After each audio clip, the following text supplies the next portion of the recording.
दिलाते हैं कि माता पिता तो आपको प्रत्येक जूनी में प्राप्त हो जाएंगे।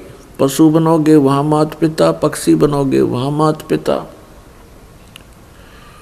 लेकिन सतगुरु सेवा और बंदगी ये फेर मिलन की ना। पुण्यात्माओं, मनुष्य शरीर के अंदर ही ये वस्तु उपलब्ध हो सकती है।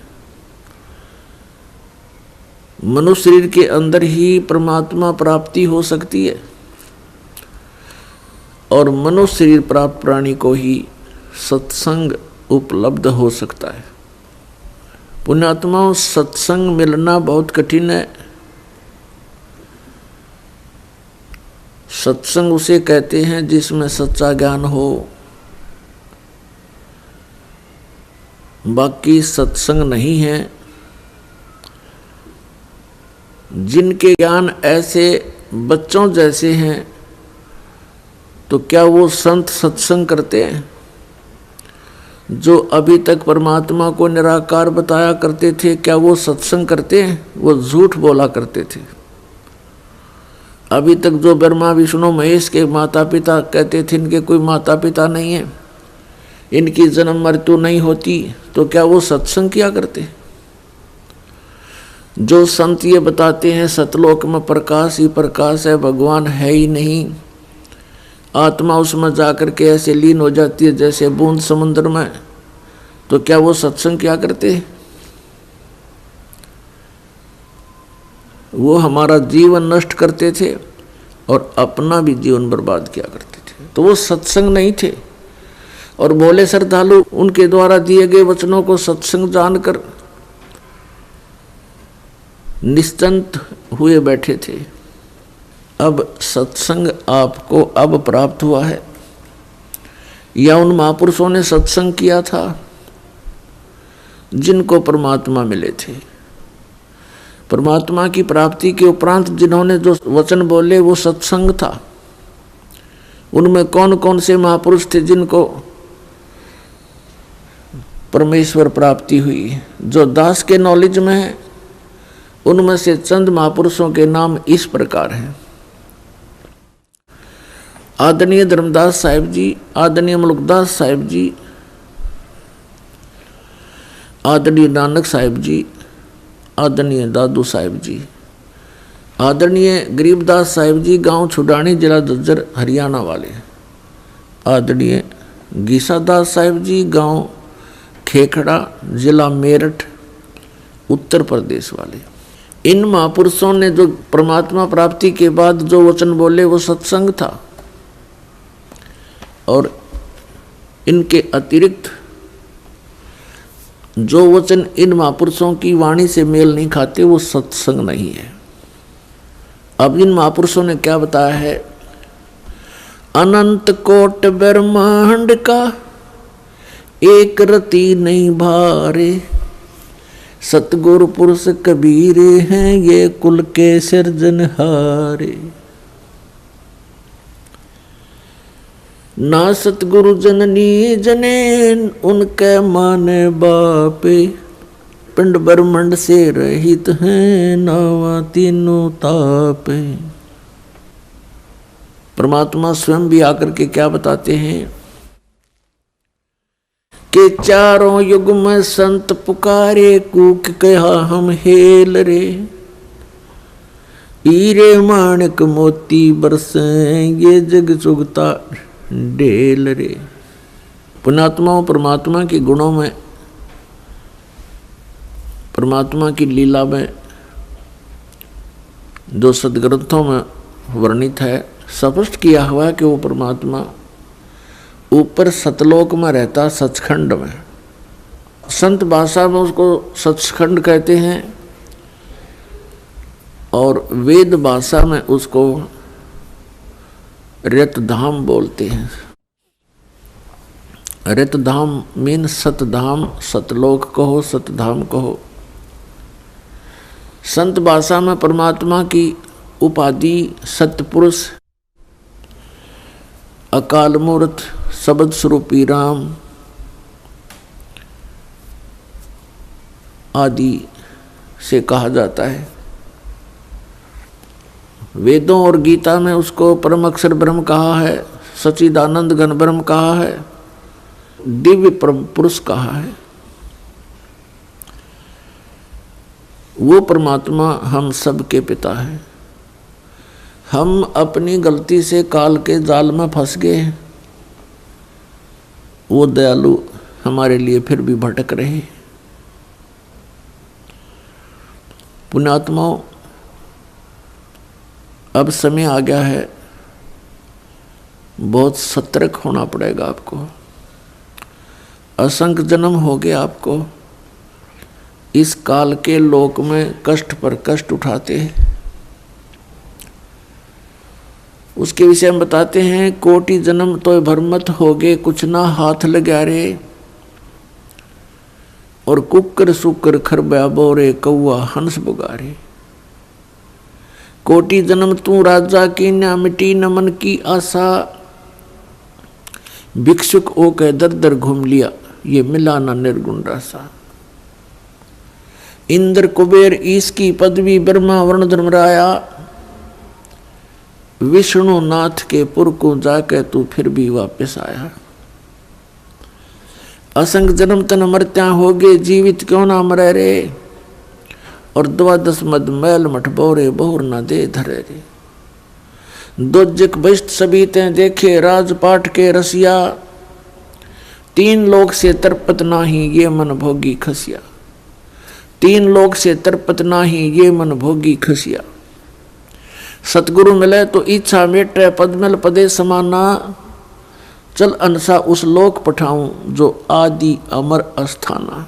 4 मुक्ति जहाँ चंपी करती, माया होरी दासी। दास गरीब अभय पद पर से, वो मिले राम अविनाशी। पुण्यात्माओं, आप बिल्कुल बालक हो।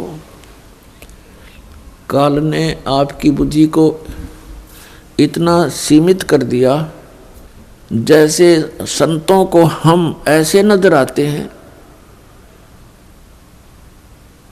जैसे एक भैंस का बच्चा मर जाता है तो व्यापारी लोग क्या करते हैं, उसके खाल उतरवा लेते हैं बालों समेत, और उसको साफ करके उसके अंदर भूस भर देते हैं, भूस, और ऊपर से चमार से उसको सिलवा लेते हैं। एक पूंछड़ सी लटकती रहती है, और उस भैंस के सामने उस बुत को, उस कार्टून को रख देते हैं, और उसको चाटती है, उसको प्यार करती है, उसको अपना बच्चा मान लेती है। और जब व्यापारी उसको लेकर उस कार्टून को चल पड़ता है, पीछे पीछे भैंस भी यहाँ करती फिरती है। अब उसकी बुद्धि इतनी काम नहीं कर रही कि इसमें भूस भर रखा, चाम लपेट रखा, ये तेरा बच्चा नहीं है। तो उन महापुरुषों ने जिनको परमात्मा मिले और सचखंड के दर्शन हुए, उन्होंने हम ऐसे नजर आते हैं कि इस हार्ड मांस इसके अंदर भर के ऊपर चाम लपेट दिया और ये बता दिया, ये तेरा बेटा या तेरी बेटी, इस तरह तुम्हारा परिवार बना दिया। पुण्यात्माओं, आप जी ने थोड़ा विवेक करना पड़ेगा। कितनी बार संतों ने हमें कोशिश की है समझाने की, लेकिन हम इन काल के दूतों से प्रेरित होकर के भगवान के मार्ग को त्याग कर कुमार्ग स्वीकार कर लेते रहे, जिस कारण से हमारी बुद्धि विकसित नहीं हो पाई। वो परमात्मा हमारे लिए कितना कष्ट उठा रहे हैं। वो हमें बताने की चेष्टा कर रहे हैं कि सतलोक में चलो, वहां तुम्हें सुंदर शरीर मिलेगा, उसके अंदर ये नाड़ी तंत्र नहीं होगा, 5 तत्वों से बना हुआ नहीं होगा, उसमें ना कोई रोग कोड होगा, उसमें बीपी हाई लो नहीं होगा, उसमें कभी वृद्ध अवस्था प्राप्त नहीं होगी। वहाँ सचखंड के अंदर आप की ऐसी सृष्टि होगी, ऐसा ही परिवार होगा जैसा यहाँ पर है, और वहाँ कोई काम नहीं। अपने आत्माओं, आपकी संतान हुई, आपने मकान बनाए, उन बच्चों के लिए सारी सुविधाएं की और करते ही रहते हो। अब ये नहीं पता पिता की मृत्यु हो जाए, पता नहीं माँ की मृत्यु हो जाती है, और पता नहीं बेटा मर जा बेटी मर जा। तो हम जिस व्यवस्था में सारा जीवन बर्बाद कर चुके, उसका हमें क्या लाभ हुआ? लेकिन हम सोचें क्या इसका विकल्प नहीं? हम देखते उसके साथ भी ऐसी घटना होगी, उसके साथ भी होगी, कोई बात नहीं है, तो होती रहती है। अब परमात्मा ने इसका विकल्प बता दिया, इसका अल्टरनेट बता दिया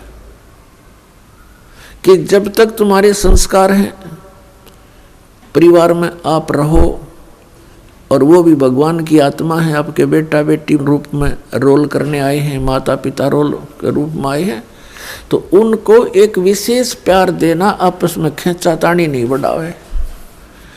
इस दृष्टिकोण से कि हम उस पिता के बच्चे हैं, अगर हम इनको किसी को एक दूसरे को दुखी करेंगे तो परमात्मा नाराज हो जाएगा, क्योंकि हम पहले गणे दुखी यहाँ पर।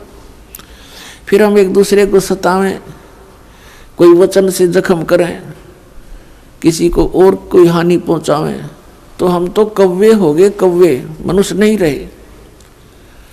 जैसे कौवा जख्म के ऊपर चोंच मार के खून निकाल लेता है, हमने हंस बनना है, तो हम सतलोक चलेंगे। वो परमात्मा हमारे पीछे फिर रहा है। जो जन मेरी शरण है, ताका हूं मैं दासे, गेल गेल लाग्या फिरूं जब तक धरनी आकाश। परमात्मा कहते हैं कि जो मेरी शरण में एक बार किसी भी युग में आ गया, तो मैं उसके पीछे पीछे फिरता रहता हूँ और उसको पार करने की चेष्टा करता हूँ। क्या बताते हैं? अनंत कोट बाजी जहाँ हम रचे सकल ब्रह्मंडे, कह कबीर मैं के करूं यू काल करे जीव खंड। कबीर साहब बताते हैं कि मैं इतना समर्थ हूँ, ये सभी ब्रह्मांड मैंने रचे, अनंत कोट बाजी जहाँ रचे सकल ब्रह्मांड, और कहे कबीर मैं क्या करूं ये काल करे जीव खंड। पुणात्माओं, आपने ये अमर कथा कभी सुनी नहीं थी। आप जी ने अपने ही धर्म मजहब के अंदर चल रही कथाओं को सुना, उन्हीं के आधार से आपका माइंड सेट हो गया। अब इस अमर कथा को सुनकर बहुत दिनों में जाकर आपका विश्वास होगा, और जब आपको ये कथा समझ में आ जाएगी, उस समय देखना आपके मन की स्थिति क्या होगी। आप ऐसी स्थिति में हो जाओगे जैसे परगर पावना रह उठाए चित, जैसे दूसरे के घर में, दूसरे गांव में, रिश्तेदारी में कोई परौना चला जाता है, मेहमान रूप में जाता है, वो वहाँ रहता अवश्य है, लेकिन उसको पता है कि मैंने वापस जाना है, और उसको अपने घर की रह कर याद भी सताती रहती है। कहते हैं जैसे पर घर पावना रह उठाए चित, तो यहाँ से आपका ऐसे मन हट जाएगा एक दिन, और फिर सतलोक में आपका अगला कदम सतलोक में होगा। अब परमात्मा ने हमें आकर बताया कि जब सबसे पहले मैं यहाँ आपके दुखों को देखकर इसमें प्रवेश किया काल के लोक में, तो इस काल ने मेरा रास्ता रोकने की चेष्टा की, क्योंकि परमात्मा बताते मैं जोगजीत के रूप में था। जोगजीत वहाँ एक पुत्र है परमात्मा का, जो सर्वप्रथम 16 उत्पन्न किए थे उनमें से एक है। जोगजीत जानकर मेरे साथ इसने बहुत अड़ंगा अड़ाने की चेष्टा की, लेकिन मेरी शक्ति के सामने ये हताश हो गया। फिर चरण पकड़ लिए, रोने लगा, हाहाकार मचा दी। जब मैंने इसको कारण बताया कि मैं किस उद्देश्य से आया हूँ। धर्मदास साहिब जी को परमात्मा बता रहे हैं कि धर्मदास, प्रथम सतयुग के अंदर जब मैं यहाँ आया तो इसने मेरे साथ बहुत कलह मचाई। जब मैंने अपनी शक्ति का प्रयोग किया तो इसकी नहीं पार बसाई। चरण पकड़ लिए, पैर पकड़ के कहता, जोगजीत आप किस लिए आए हो।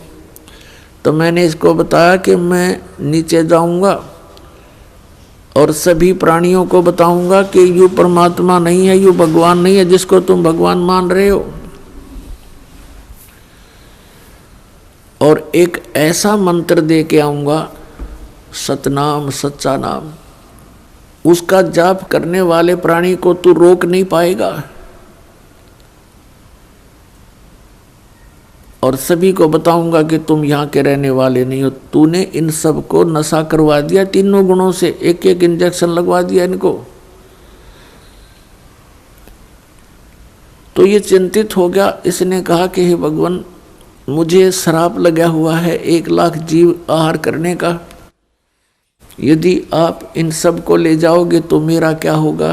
परमात्मा ने कहा कि अब मैं इनको नहीं छोड़ूंगा, तेरा हो या ना हो। फिर इसने प्रार्थना की, प्रभु कोई बात नहीं, मेरी कुछ और समस्याएं हैं, उनका समाधान कर दीजिए और वचनबद्ध होकर के मुझे आशीर्वाद दीजिए। परमात्मा ने कहा, धर्मदास मैंने वचनबद्ध होकर के इससे कहा कि बोल क्या मांगता है। इसने कहा कि परमात्मा 3 युगों में जीव थोड़े ले जाना, चौथा युग जब कलयुग आवे तब तव शरण जीव बहु जावे। ऐसा वचन हर मोय दीजिए, तब तुम गवन संसार ही कीजिए। तो मैंने इसको कह दिया ठीक है, तथास्तु, कि ऐसा ही होगा। फिर इसने एक प्रार्थना और की थी कि परमात्मा जबरदस्ती ना करना हे बड़े भाई, क्योंकि जोगजीत रूप में खड़े थे परमात्मा और ये भी उन्हीं का भाई है। परमात्मा से कबीर से उत्पत्ति हुई इस काल की ज्योति निरंजन की। और इसने कहा कि हे प्रभु, ए बड़े भाई, जबरदस्ती ना करना। जो आपके ज्ञान को स्वीकार करे वो आपका, और हमारे ज्ञान को स्वीकार करे वो हमारा। आप ज्ञान दे करके अपना बनाना, बाई फोर्स ना करना।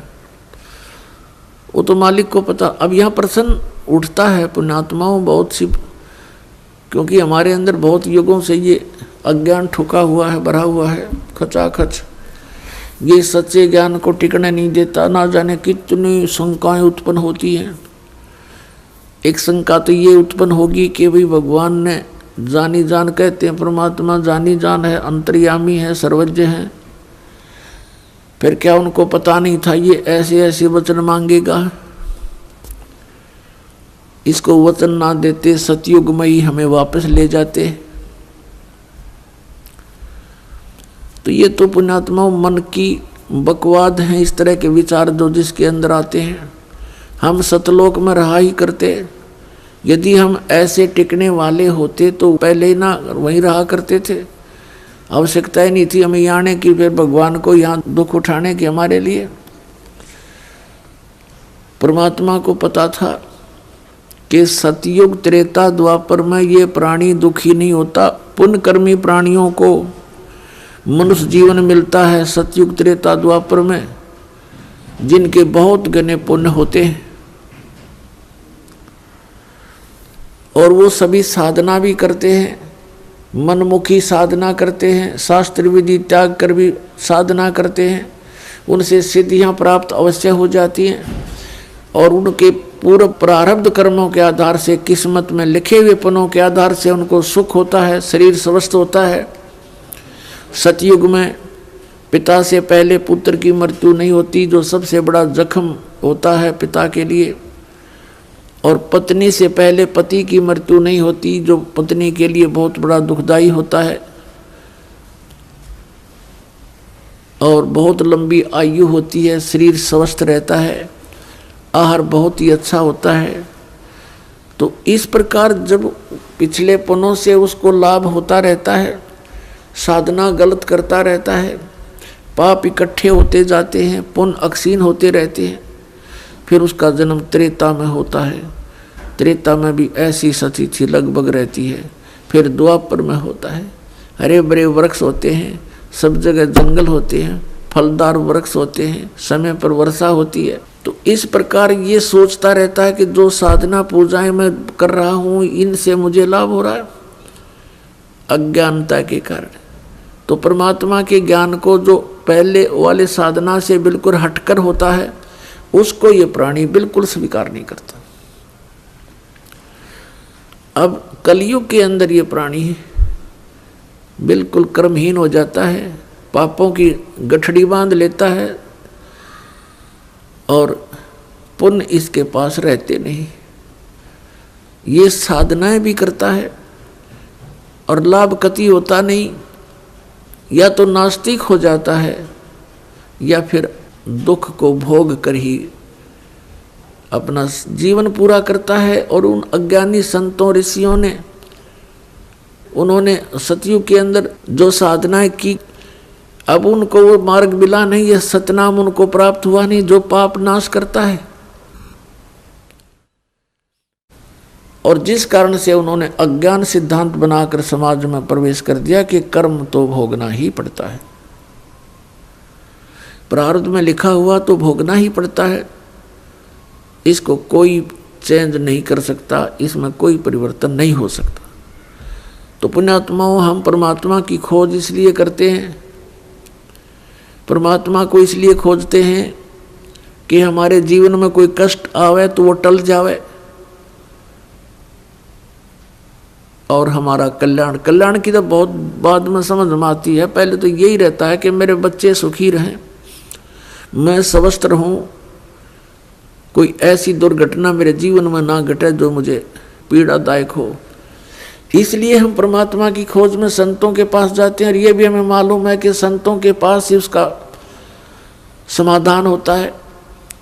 और ये भी हम सुना करते कि परमात्मा ना जाने किस बेस में आ जा, तो वो परमात्मा कबीर साहब है, वो ना जाने क्या रूप बना करके और कब कहाँ प्रकट होता है और हमारे लिए भटकता रहता है, हमें समझाने की चेष्टा करता है कि तुम इस झूठे सुख को सुख कहे ये मान रहा मनमोद, ये सकल चबीना काल का कुछ मुख में कुछ गोद। तो पुण्यात्माओं, परमात्मा ने प्रोमिस कर रखा है और इसने भी प्रोमिस कर रखा है काल भगवान ने कि कलयुग में जब कितने जीव ले जाना, लेकिन इसमें ज्ञान आधार बनाना। तो पुण्यात्माओं, अब बुद्धिमान समाज हो गया है, अब इस ज्ञान से अब आप बालक नहीं रहोगे। परमात्मा के प्रयत्न को गहराई से सोचना, वो क्यों भटक रहे हमारे लिए सतलोक न छोड़ के, क्योंकि हम उनके बालक हैं, हम उसकी आत्मा हैं। और इनको काल इसलिए परेशान कर रहा आप जी को कि जितना मैं इनको सताऊंगा उतना ही वो दुख पावेगा। अपने आत्माओं, आप बालक हो, ये हमारे साथ क्यों प्रतिशोध ले रहा कि इसने वहाँ पहले तो तप करा, फिर तप करा, फिर तप करा, 3 बार, उससे इसने 21 ब्रह्मांड प्राप्त किए, फिर 5 तत्व 3 गुण परमात्मा ने इसको दे दिए कि ले जाओ खेल खिलौनों से। फिर हम इस पर आसक्त हो गए, हम परमात्मा को भूल गए, अपने भगवान से मन हटा लिया, जो हमें सब सुविधा सब सुख देवा था उससे मन हटा करके एक हीरो की तरह हम इसको चाहने लग गए, जिस कारण से हम भगवान के दिल से उतर गए। और देखो सेब कितना अच्छा फल होता है, यदि वो सेब खराब हो जाता है तो वो दुकानदार उसको रखता नहीं, उसकी आत्मा बहुत दुख पावे। एक सेब खराब हो गया, बार फेंकना पड़ा कूड़े में, तो हम वहाँ खराब हो गए थे भाई बच्चों। तो परमात्मा का आत्मा बड़ी दुख पाई कि ये औरों ने भी खराब करेंगे यहाँ पर, इसलिए हमें हमारी ही इच्छा से इनके साथ भेज दिया कि तुम जाओ फिर यहाँ से डेलो टिंडेस के साथ जाके। अब इसने फिर अलग ब्रह्मांड के अंदर परमात्मा ने व्यवस्था की, एक जिस आत्मा ने सबसे पहले स्वीकृति दी थी इस काल के साथ आने की, उसको एक लड़की रूप बनाया जिसको अब दुर्गा कहते हैं। उसके अंदर हम सभी को बीज रूप में भर दिया और उसको शब्द शक्ति दे दी कि बेटी तू जितने जीव कहे यू काल उत्पन्न कर देना, वचन से बोल देना, उतने प्रकट हो जाएंगे। पुण्यात्माओं, हम अज्ञान को सुन सुनकर स्थान स्थान पर हमारा माइंड, हमारा मन अड़ जाता है कि ये कैसे हो सकता है। जैसे एक समय ऋषि वाल्मीकि जी ने एक कुशा से डाब से पुत्र बना दिया था सीता के लिए और पालने में लुटा दिया बना करके। सीता जब कपड़े धोकर आई तो पुत्र को देखकर पूछा, पिताजी ये पुत्र किसका है? कि बेटी क्या बात, आपका नहीं है? कि मैं तो पुत्र को साथ लेकर गई थी कपड़े धोने के लिए। ऋषि जी ने सोचा था कि लड़की के बच्चे को कोई उठा ले गया है, जंगली जानवर वारो रो मर जाएगी, इसलिए उसने एक लड़का उत्पन्न कर दिया है जिसका नाम कुश रखा और लव सीता से उत्पन्न हुआ था श्री राम के सहयोग से। तो कहने का भाव ये है कि उस ईश्वरीय शक्ति को थोड़ी बहुत संग्रह करके ये ऋषि लोग भी चमत्कार दिखा देते हैं, और वो तो परमात्मा के पास तो ये चमत्कार थोक के भाव के हैं। तो ये अलग ब्रह्मांड में जब रखा तो दुर्गा के साथ इसने दुर्व्यवहार करना चाहा। दुर्गा ने इसे बहुत प्रार्थना की कि मेरे से ये जुल्म ना कर, तू मेरे पास वचन शक्ति है, मैं जितने जीव तू कहेगा मैं उत्पन्न कर दूंगी। पिता ने वचन दे रखा, इसने नहीं माना, बकवाद करी, उसके साथ जोर जबरदस्ती करनी चाहिए तो लड़की ने उसके पेट में शरण ले ली सूक्ष्म रूप बना के। तब परमात्मा ने जोग जीत रूप में आके उस ब्रह्मांड में इसको कहा था कि आज से तुझे एक श्राप लग गया, 1 लाख मानव शरीरधारी प्राणी जीव खावेगा, 1.25 लाख उत्पन्न करेगा। और लड़की को उसके पेट से निकाल दिया, पेट चीर के हाथ से वचन से ऐसे नाखून मार दिया पेट पर और वचन से वो बाहर आ गई। फिर एज इट इज वचन से अपने आप जख्म भर गया। तो परमात्मा की शक्ति पुण्यात्माओं पर बल है। हम आध्यात्मिक मार्ग से कोसों दूर हो गए, इसलिए हमने इन परमात्मा की लीलाओं पर अविश्वास शीघ्र हो जाता है। लेकिन अब अविश्वास ना करके विश्वास पूर्ण करो। तो वहाँ क्या कहा, तब इसको आदेश सुना दिया कि तू निकल जा अपने 21 ब्रह्मांड लेकर यहाँ से। आदेश सुन ले पिताजी का और निकल जा यहाँ से 21 ब्रह्मांड समेत। इसने फिर बहुत हाथ जोड़े, पैर पकड़े, मेरे से गलती होगी, मुझे रख लो यहीं पर, मुझे दूर ना भेजो। लेकिन परमात्मा ने इसकी एक नहीं सुनी और इसको वहाँ से यहाँ फेंक दिया 16 शंख कोश की दूरी पर। नील पद्म शंख 16 शंख कोश, 1 कोश लगभग 3 किलोमीटर के आसपास होता है। इतनी दूरी पर आ गया ये सतलोक से इसका पूरा विमान 21 ब्रह्मांड का। तो इसने उसके बाद से परमात्मा से प्रतिशोध लेने के उद्देश्य से हमें या इतने दुख देता है कि ये एक पल भी चैन से ना टिक सके, सांस ना ले सके।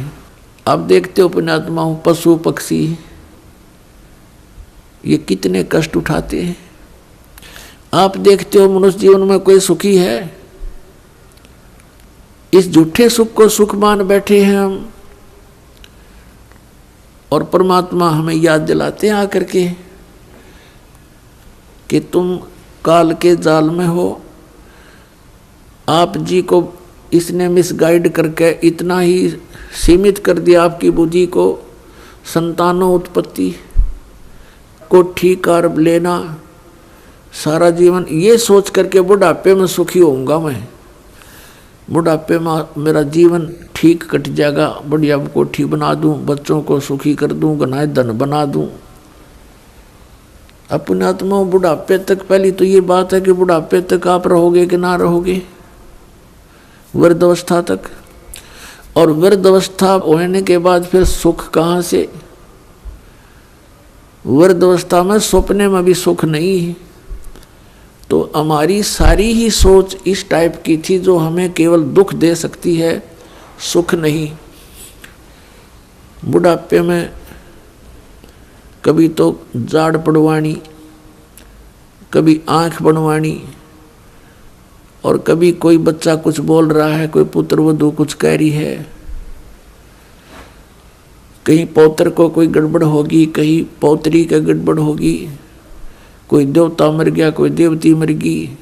तो ये सब कष्ट उस व्यक्ति को होते हैं जो वृद्ध अवस्था प्राप्त कर चुका है। और सोचा नहीं होता बुढ़ापे में सुखी हो जाऊंगा, इब तो धंधा करके बच्चा न पाल पोष दूं।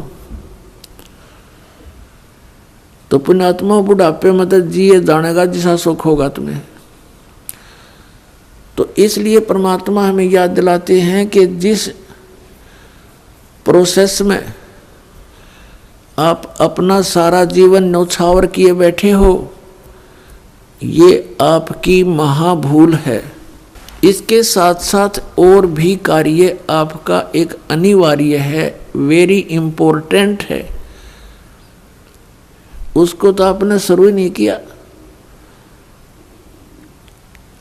अब जैसे हम देखा करते थे, बुजुर्ग आपस में बैठ कर बतलाया करते थे, क्या कहते थे, और भाई कुशल हो? तो वो कहता था मौज हो रही है, कत्ती ठाठ हो गए, 2 बेटे थे 2 बेटी, सबका विवाह कर दिया, पुत्र पर भी पुत्र हो गया, पुत्रियों पर भी पुत्र हो गए, और बस मेरा तो जीवन सफल हो गया। अब बेशक उठा ले भगवान मने, मुझे बेशक उठा ले परमात्मा, मेरा काम पूरा हो गया। अब इस तत्व ज्ञान की रोशनी में पता चला कि खाक पूरा हो गया तेरा समय, जीवन कहाँ से सफल हुआ? जीवन तो बर्बाद हो गया आपका।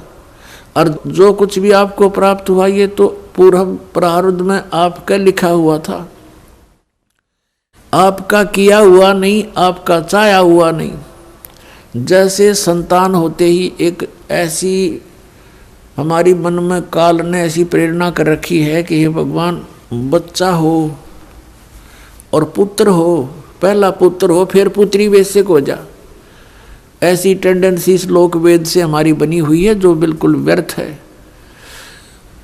अब विवाह हुआ, प्रथम लड़की होगी, फिर सोचा ये भगवान दूसरा तो पुत्र होना चाहिए, दूसरी भी कन्या होगी, फिर कहा हे भगवान तीसरा तो पुत्र हो, तीसरी भी कन्या होगी, चौथी आशा पुत्र की थी, चौथी भी कन्या, पांचवी भी कन्या होगी। तो क्या आपका किया हुआ या आपका चाहा हुआ?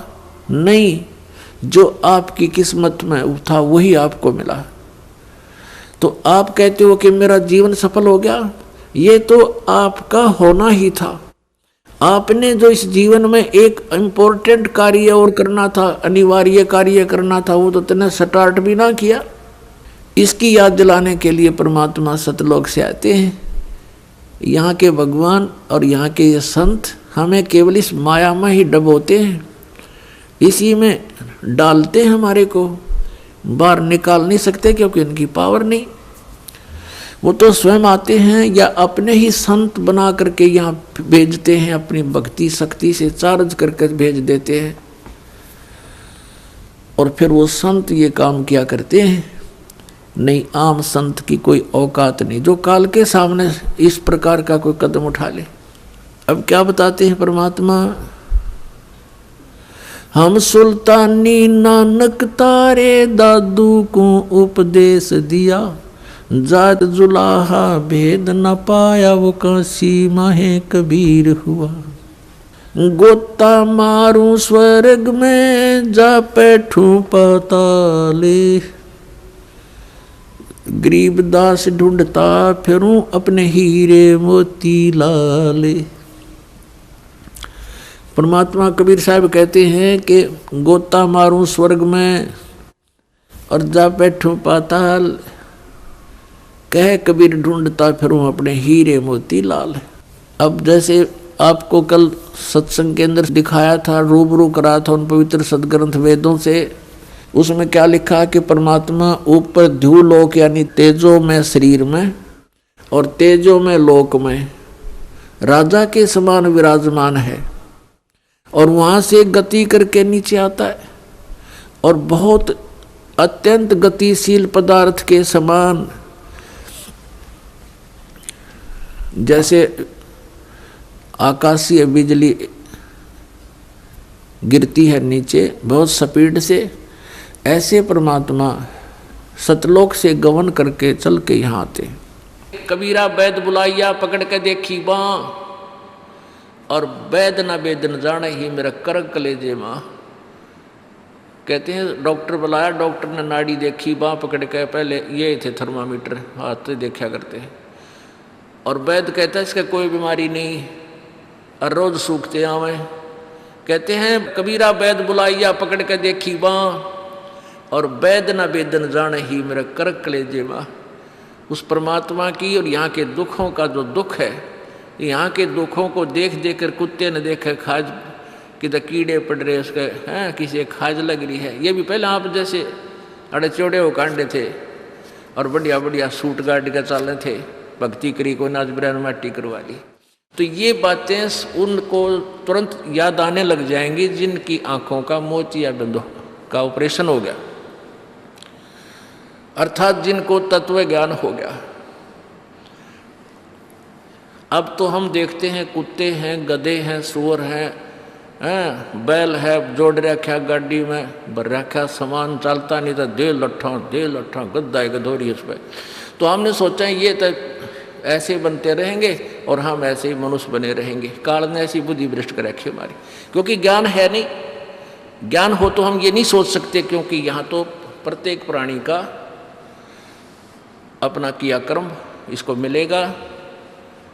आज मनुष्य है, भक्ति ठीक की नहीं तो अगली योनियों अन्य प्राणियों की योनियों में जाएगा ही जाएगा। तो फिर ये बातें, यहाँ का यो कष्ट, किसी की किसी का हाथ कट रहा, किसी की टांग कट गई, कोई अंधा हो रहा, किसी का बेटा मर गया, किसी की बेटी मर गई, एक परिवार में दो दो तीन दिन इकट्ठे मृत्यु हो रही है। अब उस परिवार के स्थान पर आप अपने को सोच कर देखो जो जश्न मनाने की तैयारी में है, तो फिर ये बकवादें अब पलट जाएंगी। 90% जो हम वेस्ट करते हैं अपना समय इस पेट के लिए और इस संसारिक इन बकवादों को जोड़ने के लिए, ये 90% अपने आप शांत हो जाएगी। ना दहेज लेंगे ना देंगे। किसी के 2 कन्या हो जाती है, उसको नींद आनी बंद हो जाती है। ऐसा हमने अपने आप एक मकड़ी वाला जाल फैला के आप पे फंस बैठे उसमें दहेज के चक्कर में, क्योंकि हमें ज्ञान नहीं। हम किसी से आज पैसा लेते हैं, अगले जन्म में वो पैसा वापस देना पड़ेगा। किसी ने मान ले किसी को दबाव देकर दहेज का पैसा ले लिया, या वैसे 2 नंबर के काम करते ले लिया, लेकर दिया नहीं, अगले जन्म में वो पूरा करना पड़ेगा। किसी का गधा बनकर देना पड़ेगा, किसी का भैंस बनकर देना पड़ेगा, और या फिर अगले जन्म में वो दामाद बन के ले जाएगा जिसको आज तुम दामाद बन के ले रहे हो। तो इस पंगे में अनजान व्यक्ति दिया करे।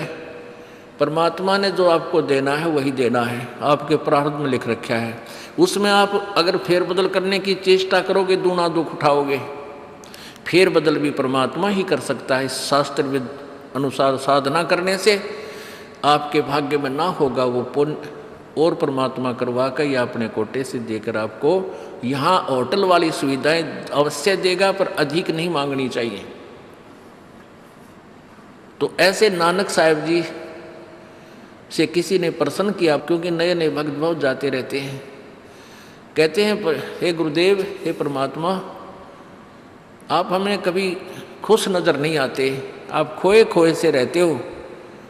तो नानक साहब जी कहते हैं भाई क्या बताऊं। कहते हैं ना जाने काल की कर डारे, और किस विध ढल जा पासावे, और जिनाते सरते मौत खुड़क दी उनानू केड़ा हासावे। कि 1 सेकंड का पता नहीं यहाँ के बिजली गिर जा और कहाँ गिर जा। जैसे सन 2000 की बात है, पूरा भारतवर्ष गणतंत्र दिवस 26 जनवरी मना रहा था। उधर से गुजरात के अंदर एक जबरदस्त भूकंप आ गया। लाखों व्यक्ति अपने ही मकानों के नीचे, जो 3-3, 4-4 मंजिल के, सारा जीवन पीढ़ी 2 पीढ़ी लाग कर बनाकर उसमें जश्न मना रहे थे, उन्हीं के नीचे दब के और लाखों व्यक्ति मर गए। सुबह सुबह का समय, छुट्टी का दिन, और सारे घर में सेठ थे। काल ने किसा दाव लगाया। तो यहाँ परमात्मा कहते तुम तो बालक हो, बालक कति डरते नहीं जरा से भी। डर जब हो जब आपको ज्ञान हो, और ज्ञान हो सत्संग से। सत्संग मान का समय नहीं कि तो और बकवाद हो रही हो, देख लो दुनिया इकट्ठी हो जा। और यहाँ कितने भक्त आ पाते हैं, जो आ पाते हो बहुत महान और पुण्य आत्मा है। उनके पिछले संस्कार इतने ज़बरदस्त हैं कि उनको प्रेरित करके लाते हो, परमात्मा की रजा होती है उनके ऊपर। तो क्या बताते हैं, न जाने काल की कर डारे, और किस विध ढल जा पासावे, और जिना ते सरते मौत खुड़क दी, उन्होंने केड़ा हासावे। अब फिर पूछते हैं, क्या प्रभु आप सदा ऐसे ही रहते हो? प्रश्न किया किसी ने नानक जी से। नानक साहब ने कहा कि भाई मुझे भी खुशी होती है, लेकिन वो खुशी हम ऐसे प्रकट नहीं करते जैसे अनजान लोग करते हैं, नाचे कूदो या हा हा हा दांदरे कर दे। नहीं, अंदर ही होता रहता हमारे जो कुछ होता है। कहते हैं साध मिले साड़ी शादी होंदी, साध मिले साड़ा शादी होंदी, और विछड़ जा दिलगिरी वे, अख दे नानक सुनो जहाना मुश्किल हाल फकीरी वे।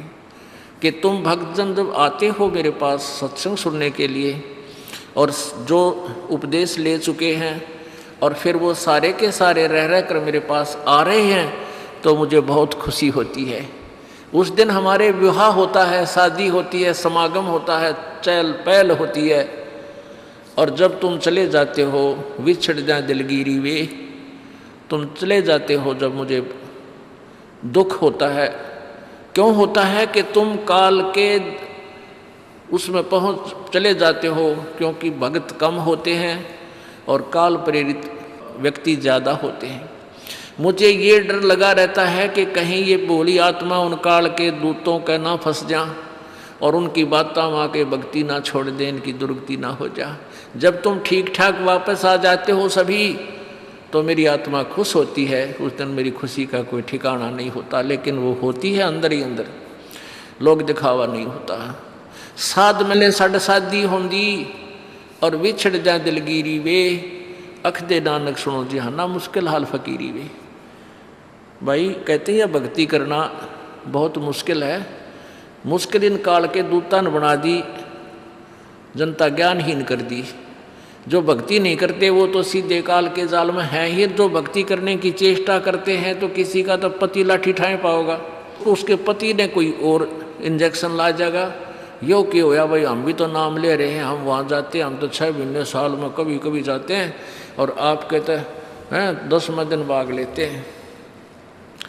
तो भगत ने नाम ना ले रखा तो वो परेशानी पैदा करेगा ही करेगा।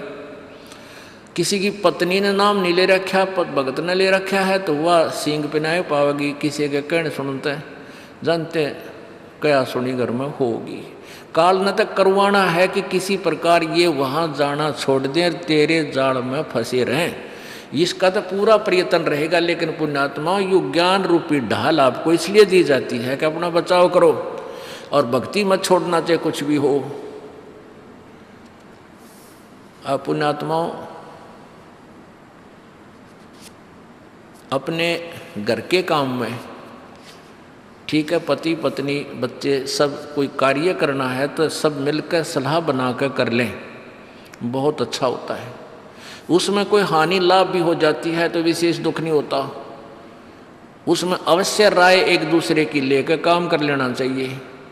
और जब आता आत्म कल्याण का समय, उसमें किसी की राय की आवश्यकता नहीं। मान लीजिए आपने नाम लेना है और आपका पति नाट्य है, तो नाट्य जाएगा। ये अपने जीवन का सौदा तुमने खुद सोचना होगा, इसमें किसी की राय की आवश्यकता नहीं। आपने नाम लेना, आपकी पत्नी मना करती है तो करने दे, इसमें किसी की सलाह लेने की जरूरत नहीं है, चाहे कोई राजी रहे चाहे नाराज रहे। यदि मीराबाई उस समय ये सोचती कि तेरी माँ क्या कहेगी, तेरे पिता क्या कहेगा, ये समाज क्या कहेगा, तू मंदिरों में जाती है, क्योंकि उस समय ठाकुर समाज अपनी बहन बेटियों को घर से नहीं निकलने देते थे, पर्दों में रखते थे। लेकिन मीराबाई बालक नहीं रही थी, समझदार थी वह। उसको पता था कि आज तो मैं लोक लाज कर मैं आकर भक्ति नहीं करूँगी और फिर कुतिया बनकर बाजार में आंडूंगी, कोई मेरी इज्जत का रक्षक नहीं मिलेगा। तो ये ज्ञान से ही ऐसी दृढ़ता आती है। संघर्ष किया और सफल हुई, क्योंकि मालिक के नाम पर जो संघर्ष करते हैं, सच्चे दिल से, हृदय से, उनकी परमात्मा मदद किया करता है। ये पिछले इतिहास देख लो, क्या बताते हैं। मात पिता सुत स्त्री आलस बंधु कान, संत दर्श को जब चले ये अटकावे आण। मात पिता सुत पुत्र को कहते हैं।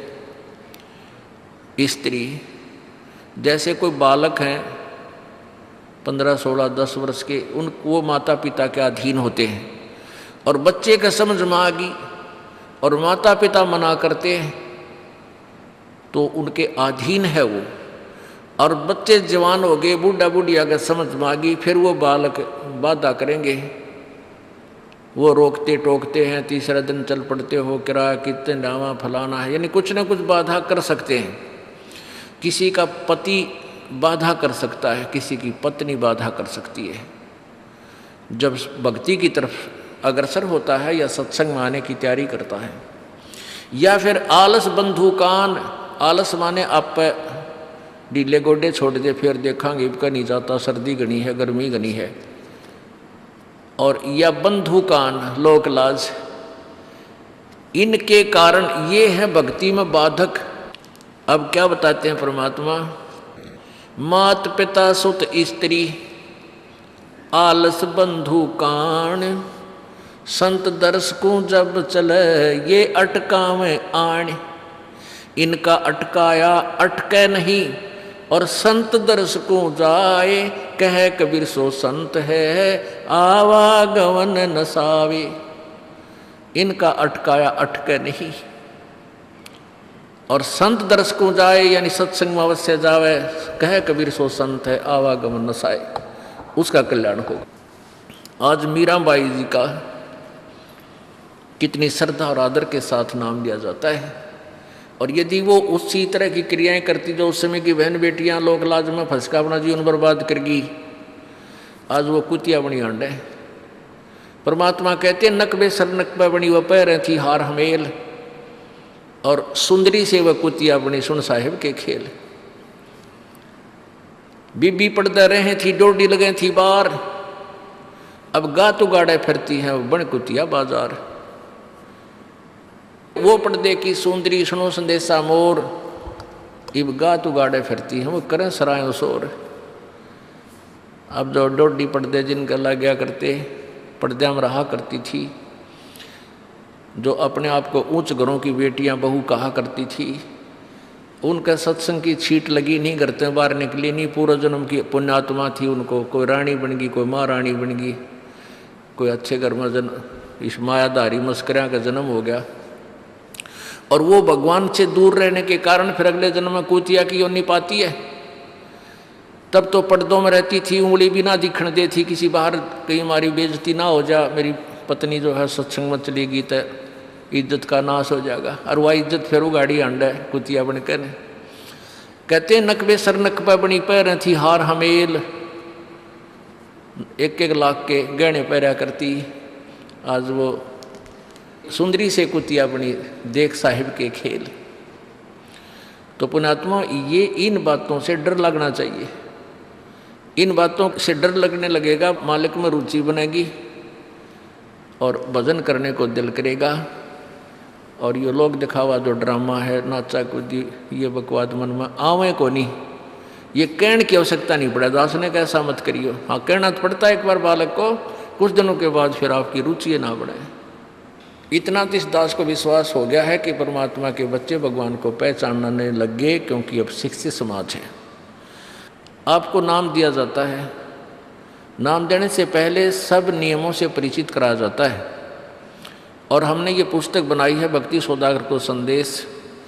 इसके प्रथम अध्याय में ही हमने नियमों का पूरा विस्तार से विवरण दिया है कि कोई भी पुण्यात्मा इस आश्रम की तरफ आएगा तो पहले तैयार होकर आवे। पहले क्या होता था कि भक्तजन समझाते थे नाम ले लो तुम्हारा कल्याण हो जाएगा, बड़े सुख होते हैं, यहाँ आ जाते थे उपदेश लेने। और यहाँ आकर के यहाँ पर उनको लिस्ट दिखाते थे ये नियम निभाने हैं, तो भाग जाते थे कि नहीं हमारा भी ये नियम नहीं निभा, क्योंकि वो उल्टे रंग में रंगे हुए वो सारे। तो अब उनको पहले ये लिख कर दे दिया कि तुम तैयार होकर आ जाना, तुम्हारा मन मानने तो आना, क्योंकि कल्याण होगा इस मर्यादा में रहने से। तो अब ये दास देख रहा है कि अब कितना डर लगता है बहन बेटी भाइयों को, बच्चों को। अब वो कहीं, क्योंकि समाज हमारा जो है सारा का सारा समाज काल प्रेरित है, उन्हीं क्रियाओं को कर रहा है जो ना करने वाली होती हैं। और हमारा भक्त एक घर में एक व्यक्ति ने नाम ले लिया और 5-6 व्यक्ति वो सारे शास्त्र विरुद्ध साधक हैं, तो उनके साथ संघर्ष बनता है बेचारे का जा करके। फिर भी वो इतना दृढ़ है, डरता है, आकर पूछता है जी मेरे पे ऐसी गलती होगी, मेरा नाम तो खंडनीय हो गया, आगे से नहीं करूँगा। तो कहने का भाव ये है कि पहचानने लग गए तुम परमात्मा को और संघर्ष करना सीख गए, आप सफल होगे, देख लेना एक दिन। ये नाखून पालिश लगाते हैं, ओठों पर इसी बूंदी शक्ल बना लेते हैं, लाल वो लगा कर लिपस्टिक, इतना बेहुदी शक्ल बन जाती है। कहते हैं अब ऐसी मर्यादा बन गई, बहन बेटियां कहते कि हम ऑफिस में जाते हैं तो ये लिपस्टिक वगैरह नहीं लगाते, नेल पेंट नहीं लगाते, तो क्या कहते हैं उस दूसरे कि तुम्हारे घर में कोई मर गया क्या? अरे थारा गजब भैया, ये बकवाद करने तो सारे जी जाओगे तुम, अकल खत्म होगी। यानी एक मर्यादा बन गई, जो ऐसे उल्टे काम ना करे उसने हे समझन लागे। निरंजन धन तेरा दरबार जहाँ तनिक नहीं न्याय विचार, सारे उल्टे काम में राजी रहे। लेकिन हमारी बेटियां अब संघर्ष करती हैं कि हाँ उनको ज्ञान हो गया, वो तो बालक हैं, कुछ भी कह सकती हैं। तो अब हम सबको बताते हैं ये ऐसा नहीं करना, क्योंकि पहले हमारा ज्ञान गांव में ज़्यादा चला था। इस दास ने गांव में जाकर प्रचार किया, तो वहाँ तो ये था को ना लिपस्टिक का फंड था, ना कोई नाखून पालिश लाया करती, मेहंदी मुंदी ला लेती, तो यार वो भी मना कर दिया हमने, समझा दिया कि इसका कोई फ़ायदा नहीं है, अपना भक्ति करो। तो वो तो सब एक साधारण सी बात ही छोड़ छाड़ दी। अब शहरों में फैल गया परमात्मा का जो ज्ञान है। अब शहरों से जो बेटियां आती हैं वो सारे तो नाखुना निशी बुरे हाल तो सनाए पाऊंगी। और इधर बिहार में तो और बेगन हो रहा कति बुढ़ी बालक सारे लाल ये नाखुना न कति नो कुसूती तरह पेंट करके लाऊंगी, नो चमकान दे। अब इनको समझाना पड़ता है कि ये नहीं करोगे तो मान जाते हैं कि नहीं आगे नहीं करेंगे हम, क्योंकि इनकी आवश्यकता भी क्या है। भगवान ने जो कितने सुंदर नाखून पहले बना के दे रखे, इन पर क्या फायदा और बकवादकरण की।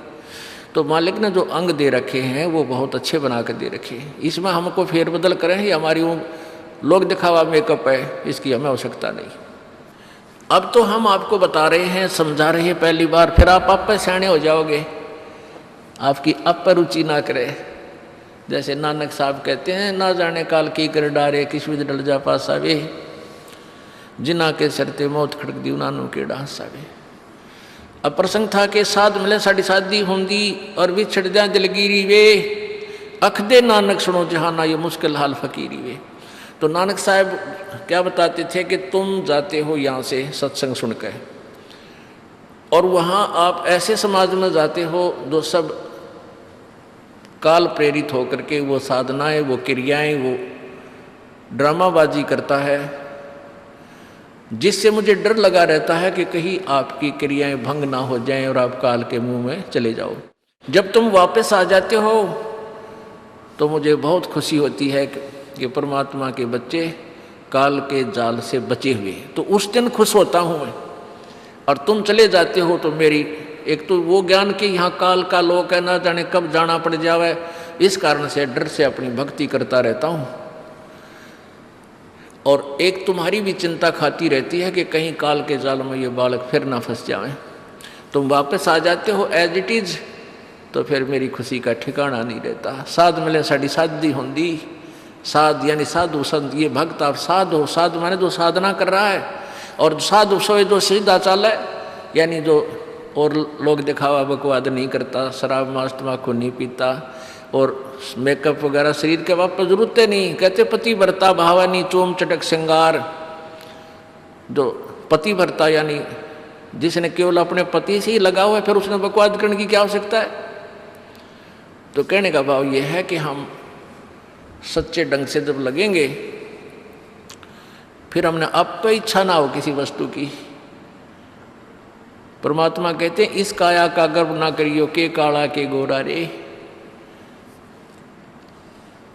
और बिना भजन इसका कुछ काम ना आवे, चाहे एतर छड़को चारों ओरा रे। ये शरीर क्या है, ये गोरा दिखा है चाहे काला किसी का, इसने थोड़ा सा छोल के देख लो, एक जैसा कुबाड़ सब में भरा पड़ा है। ये ऊपर पालिश का फर्क रखे, अरे इससे नाम अच्छा बूंदा मान लेते हैं। नहीं, ये चाहे काला है चाहे टेढ़ा बेढ़ा है, चाहे किसा बूंदा काना लंगड़ा है, इसमें जब भक्ति कर गया वो सफल है, और इस मेकअप में लग गया रहा वो असफल है, चाहे वो कितना सुंदर दिखता हो। तो पुण्यात्मा परमात्मा कहते ये मिट्टी है, इस मिट्टी से हमने लाभ उठाना है, इसे सोना बनाना है, भक्ति रूपी धन कमाना है, तो इसी से कमाया जाएगा। अब प्रसंग है कि जूठे सुख को सुख कहे, ये मान रहा मन मोद, ये सकल चबीना काल का, कुछ मुख में कुछ गोदी। अब परमात्मा आप बताओ, मैं आकर के बोली आत्माओं हमें जगा रही है। हमने काल के कुएं की भांग पी रखी है, यहाँ की मान बढ़ाई और इस माया की। कबीर परमात्मा कहते हैं, कबीर ये माया अटपटी या त्रिगुणमयी माया, ब्रह्मा विष्णु महेश के द्वारा जो हमारे अंदर प्रेरणा कर रखी है, त्रिगुणमयी माया के विषय बता रहे हैं। कबीर ये माया अटपटी, सब घट आण अड़ी, किस किस को समझाऊं, ये तो कुएं भांग पड़ी। अब किस किस ने समझावा, सब एक तरह की भांग पी के एक जैसे विचार, एक जैसे बोल, एक जैसा ज्ञान इन्होंने ग्रहण किया हुआ है, और ये दास सच्चा ज्ञान सुनाता है, इसका विरोध करते हैं, इसको जल्दी समझ नहीं पाते, क्योंकि इनको इस माया रूपी और अज्ञान रूपी भांग का नशा हो रहा है। तो परमात्मा कहते हैं, कबीर ये माया अटपटी, सब घट आण अड़ी, और किस किस न समझाऊं, या तो कुएं भांग पड़ी, यानी सब ने एक जैसा ही ज्ञान ग्रहण कर रखा है, सबके एक जैसे विचार हैं। अब झूठा सुख कौन सा है? इन कार कोठियों को हम अपना मानते हैं, संतान संपत्ति को अपना मानते हैं। इसका उदाहरण आपको दे दिया। परमात्मा कहते हैं, राम नाम कड़ुआ लगे और मीठे लागे दाम, दुविधा में दोनों गए भाई, माया मिली ना राम। माया तो मिले को नहीं, यानी मान लीजिए आपके पास अरबों संपत्ति अरबों हो भी गई, तो वह तेरी नहीं। आपको 2-4 रोटी सुबह 4 रोटी शाम है, और एक वर्ष में गणित गणे 4 कपड़े कुर्ते पजामे बहुत, एक वर्ष में खत्म। आप पाटे को नहीं, ऐसा काम रह रहा आजकल। और 2 जोड़ी चप्पल कुर्ते जूते, और एक खाट का स्थान, एक चारपाई आ जा, गणित गणित 2 आ जा, जितने एक परिवार एक व्यक्ति को एक चारपाई। कहने का भाव यह है कि ऐसा सीमित सा मकान, इतने की आवश्यकता आपको है, और बाकी पैसा आपके पास, उसने के सिर में मारोगे, क्या करोगे उसका? अब या तो कि तो बकवादा में लावेगा, कि तो शराब पीवेगा, कि तो और कोठी खरीद कर गिर देगा, उस पर कोई कब्जा कर लेगा, फिर लट्ठम लट्ठा मुकदमे होंगे, या कोई ले लेगा रिश्तेदार, या कोई मित्र बन कर फिर दे कोई ना, फिर खेचा तानी रात ने नींद आवना, वह रखेगी बेगन में पात्रे, वो माया तने जीर्ण नहीं दे। और माया तो परमात्मा कहते हैं इस जीव की सबसे बड़ी शत्रु है, जो भगवान से दूर करे। अभी झूठे सुख को सुख मान लिया, कार कोठी होगी, बढ़िया व्यापार बिजनेस या कोई नौकरी होगी, तो भगवान से 100 कोस दूर है वो प्राणी। कोई एक आध पुण्यात्मा ऐसे प्रेरणा होकर आ जाता, वो तो फॉर एग्जाम्पल होते हैं। तो परमात्मा कहते हैं इसे सुख का आग लगे जो भगवान से दूर करे। परमात्मा कहते हैं वो दुख अच्छा हमारे लिए जो परमात्मा के चरणों में हमें लगाए रखे। कबीर साहब कहते हैं सुख के माथे पत्थर पड़ो जिससे नाम देते जावे, और बलिहारी वो दुख जो पल पल नाम रटावे। कि हे परमात्मा इसे सुख की हमने जरूरत नहीं, जो भगवान से दूर करे। पत्थर पड़ो इसे सुख के ऊपर, और बलिहारी उस दुख के जो पल पल नाम रटावे। जैसे भक्त नाम ले रखा किसी ने और उसको कोई पीड़ा हो जाती है, चिंता शुरू हो जाती है उसको, हे भगवान कदे कैंसर ना हो जा, हे परमात्मा कोई और ऑपरेशन ना बन जा। तो वहाँ तक जाता है जहाँ डॉक्टर के पास, और भगवान याद रह कर आता है। और वहाँ जाकर डॉक्टर करता है अल्ट्रासाउंड और एक्सरे वगैरह करके बता देता है कि आपको वैसी कोई खास बीमारी नहीं है, नॉर्मल सी है, ये दवाई लो ठीक हो जाए। उसके बाद फिर परमात्मा के गुण कितने गाता है वो। जो भक्ति से दूर हैं वो तो भूल भाल जाते हैं, उनको तो परमात्मा याद आता है, कोई ना डॉक्टर दिखे। और पुण्यात्मा जो भक्ति करते हैं उनको डॉक्टर नहीं भगवान पहले दिखाई देता है। पुण्यात्मा आपके प्रारब्ध में, आपके संस्कार में मृत्यु है और कैंसर से है, और वो होगी, नाम ले रखा आपने, और डॉक्टर ने भी डिक्लेयर कर दिया कि कैंसर है भाई। पीछे आपको उदाहरण दिया था, एक लड़का रोहतक से, इकलौता पुत्र, और 10 साल के बाद पुत्र प्राप्ति हुई, और उस लड़के का कान में कैंसर बता दी, PGIMS रोहतक तक। उन डॉक्टरों ने फाइनल कर दिया और उसका पूरा डाटा अपने मोबाइल में नोट कर दिया कि इसका ऑपरेशन करवा ले और दिल्ली ले जा, हम नहीं कर सकते। वो रोता हुआ यहाँ आए। अब क्या है कि ये काल बड़ा उस्ताद है, थोड़ा सा सुख होते ही भगवान ने भूलन लाग जाए। वो 5 महीना में आए हमारे पास रोहतक से, जबकि आए महीना आना चाहिए था। 5 महीने में पता करा भाई कितने दिन में आए, वो 5 महीने वाला गेला। हमें भी ज़्यादा खींचा तानी करें भाई इतना लेट क्यों हो गया, तो भगवान ने नहीं चाहिए तो फायदा क्या होगा। ये कुदरती है, जब इस महीने 2 महीने में आपका प्रेरणा नहीं उठी, लोर नहीं उठी आने की, तो फिर भक्ति कहाँ चल रही है आपकी। बंधन तोड़ कर आ जाओगे जिसके अंदर भक्ति चल रही है, चाहे कितनी दूर भी क्यों नहीं है इंसान। भारत में कोई दूर थोड़ा, कोई वीज़ा थोड़ा बनवाना दोबारा आने के लिए, और वो भी नहीं आ पाते हैं, फिर भक्ति नहीं चल रही उनकी। तो फिर रोए दोनों, और लड़का भी रोए, उसकी पत्नी भी रो, उसका बाप भी, दोनों। वो लड़का छोटा ही था, 12-13 साल का। कहने लगे जी कैंसर बता दी, हमारा तो इकलौता पुत्र है। बुरा हाल मेरी नहीं सुने, रोए वहाँ बेटा बात सुनो, आप दोबारा चेक कराओ और पूरी श्रद्धा रखना मालिक में। आप दोबारा ऑपरेशन कराने से पहले चेक जरूर करा लेना, ऑपरेशन नहीं मना करता मैं, और ऑपरेशन भी मालिक की दया से सफल होया करे इसी बूंदी बीमारी का। तो उनका यह बात जच गई, जानते डॉक्टर से कहा जी इसको ऐसे, वो रिपोर्ट दिखाई, और फिर कहा जी, वो डॉक्टर ने कहा अभी मैं दोबारा चेक कर लूँगा। मालिक प्रेरणा करता है कि एक बार चेक करना पड़ेगा, मैं ऑपरेशन करने से पहले चेकिंग फिर करूँगा। दोबारा चेक किया, उसने बताया इसका कोई कैंसर नहीं है, और कान की हड्डी बढ़ है, और 6 महीना में एक बार दिखा जाइए, आप पर ठीक हो जाइए। अब पुण्यात्माओं, अब उस परिवार के को भगवान कितना प्यारा लगेगा, कितनी श्रद्धा बढ़ेगी। और आए महीने 2 चक्कर काटेंगे, तो इंसान तो होंगे, शैतान होंगे, तो फिर आपत्ति आओगे उन पर। भगवान से दूर होते ही फिर ये विरानमटी होगी। तो कहने का भाव ये है कि सुख के माथे पत्थर पड़ो जो नाम हृदय ते जा, और बलिहारी उस दुख के जो पल पल नाम रटावे। संत शरण में आने से फिर आई टले बला, और जय मस्तक में सूड़ी होवा कांटे में टल जा। ये मालिक की वाणी है, गलत नहीं हो सकती।